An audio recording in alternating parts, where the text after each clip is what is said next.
తెలంగాణ రాష్ట్రంలో ఒక మహిళలకి భద్రత అనేది కరువైపోయింది. సభ్య సమాజం సిగ్గుపడే విధంగా ఒక కేంద్ర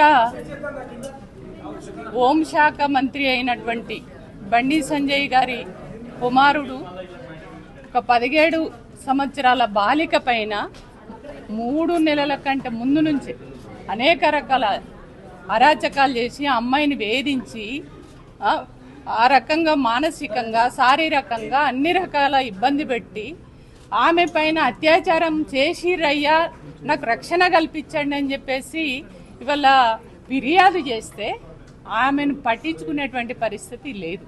పైగా ఒక హోంశాఖ మంత్రిగా ఉన్నటువంటి ఆయన, మొత్తం దేశంలో ఉన్నటువంటి ప్రజల ప్రతినిధి ఆయన, అట్లాంటి హోదాలో ఉన్నటువంటి బండి సంజయ్ ఇవాళ ఆ అమ్మాయి ఫిర్యాదు చేసినటువంటి పరిస్థితి ఏదైతే ఉందో దాన్ని పట్టించుకోకుండా ఆమెనే బ్లాక్మెయిల్ చేసి బెదిరించి నువ్వేం చేసుకుంటావో చేసుకో, నీ సంగతి చూస్తామని చెప్పేసి బెదిరించి భయభ్రాంతులకు గురి చేసినటువంటి పరిస్థితి.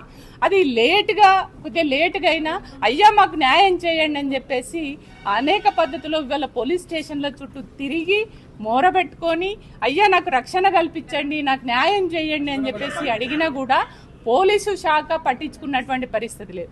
ఎంత దారుణం అంటే ఒక హోంశాఖ మంత్రి, కేంద్ర మంత్రి ఇవాళ ఆయన పైన వాళ్ళ కొడుకు చేసినటువంటి పనులు ఏవైతే ఉన్నాయో, ఏ అమ్మాయినైతే వేధించిండ్రో వాళ్ళే ఓపెన్గా ఆరోపణలు చేసి రిప్రజెంటేషన్ చేస్తే అది ఇవాళ యావత్ మహిళలందరూ కూడా ఇవాళ సిగ్గుపడే విధంగా చేసినటువంటి వ్యక్తిని ఇవాళ నిన్న మోడీ మీటింగ్ పెట్టుకున్నారు.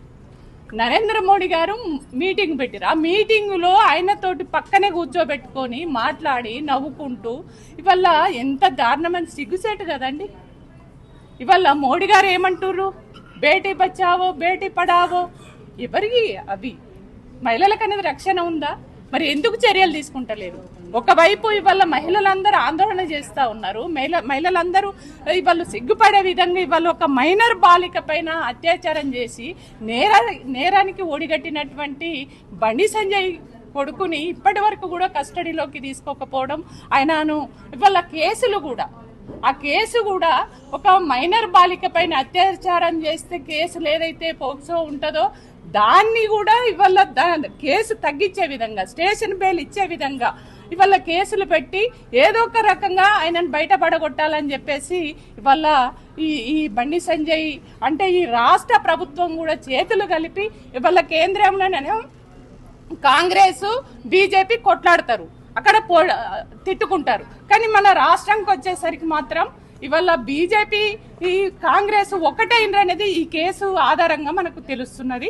కాబట్టి మేము మా డిమాండ్ ఏంటంటే ఇవాళ బీఆర్ఎస్ పార్టీ మహిళా విభాగం ఆధ్వర్యంలో ఇవాళ మహిళలందరం కూడా వచ్చి మహిళా కమిషన్కి మేము రిప్రజెంటేషన్ ఇవ్వడం జరిగింది. ఇవాళ ఈ నేరానికి పాల్పడ్డటువంటి వ్యక్తి ఎవరైతే ఉన్నారో బండి సంజయ్ కొడుకుని వెంటనే కస్టడీలోకి తీసుకోవాలి, ఆయనను అరెస్ట్ చేయాలి. ఇవాళ ఆ అమ్మాయి ఎవరైతే ఆ బాలిక ఉన్నదో బాలికకు న్యాయం చేయాలని చెప్పేసి మేము డిమాండ్ చేస్తున్నాం.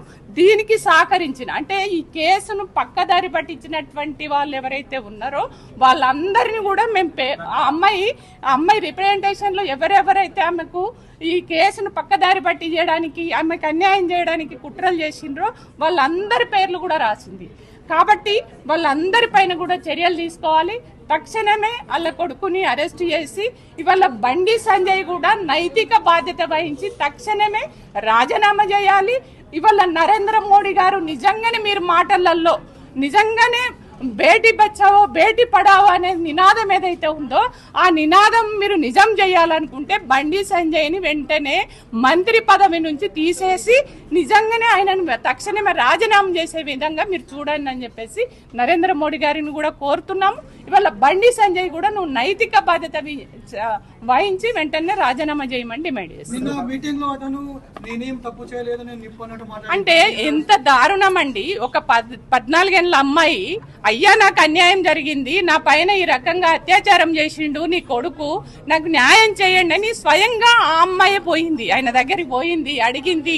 అడిగితే కూడా బ్లాక్ మెయిల్ చేసి బెదిరించి నేను హోంశాఖ మంత్రిని, నువ్వేం చేస్తావో చేసుకో, నీ సంగతి చూస్తా అని చెప్పేసి అని ఇవాళ ఇక్కడ ఈ రాష్ట్రంలో ఇవాళ ముఖ్యమంత్రిగా ఉన్నటువంటి రేవంత్ రెడ్డి తోటి చేతులు కలిపి పోలీసులను కూడా ఇన్ఫ్లుయెన్స్ చేసి పోలీసులను కూడా పక్కదారి పట్టించే విధంగా ఇవాళ హోంశాఖ అనేది ఇవాళ ప్రజలకు రక్షణ కల్పించేటువంటి శాఖ, కానీ దాన్నే ఇవాళ ఆయన వాడుకొని వాళ్ళ కొడుకును ఒక నేర చరిత్ర ఉన్నటువంటి నేరానికి పాల్పడ్డటువంటి బండి సంజయ్ కొడుకును కాపాడుకోవడానికి ఈ రకంగా వాడుకుంటుండనేది దీన్ని బట్టి మనకు చాలా క్లియర్ గా అర్థమవుతుంది. జరగలేదు కాబట్టి కేసు బుక్ అంటే కేసు నామినల్ గా చేసిరు, కానీ మరి స్టేషన్ బెయిల్ ఇచ్చే విధంగా ఎట్లా చేస్తారు? కాదు కదా. మైనర్ బాలికకి ఏ కేసులు పెట్టాలి, ఏ నెంబర్లు పెట్టాలి, దానికి ఆ ప్రకారంగా చేయాలి. కానీ అట్లా కాకుండా ఇవాళ తక్కువ కేసు అంటే తక్కువ శిక్ష పడేటువంటి కేసులు పెట్టి ఆ కేసును స్టేషన్ బెయిల్ ఇచ్చే విధంగా ఉండేటట్టుగా పెట్టించి ఇవాళ దాని నుంచి బయటపడి ఇచ్చే పడగొట్టేటువంటి కుట్రలు బండి సంజయ్ చేసిండు. రేవంత్ రెడ్డి చేతులు కూడా ఇద్దరు అనుకొని చేస్తున్నారు అనేది ఇక్కడ చాలా క్లియర్ గా అర్థమవుతుంది. తను ఏమన్నదంటే ఇప్పటికీ అంటే మహిళా కమిషన్ చైర్మన్ లేరు, కానీ మరి మాకు కూడా ఎక్కువ పవర్స్ ఉండవు, కానీ మా పరిధిలో మీరు ఇచ్చినటువంటి దాంట్లో ఏవైతే ఉన్నాయో దాన్ని మేము ఏ మేరకు చేయగలిగితే ఆ మేరకు మేము చేస్తాం.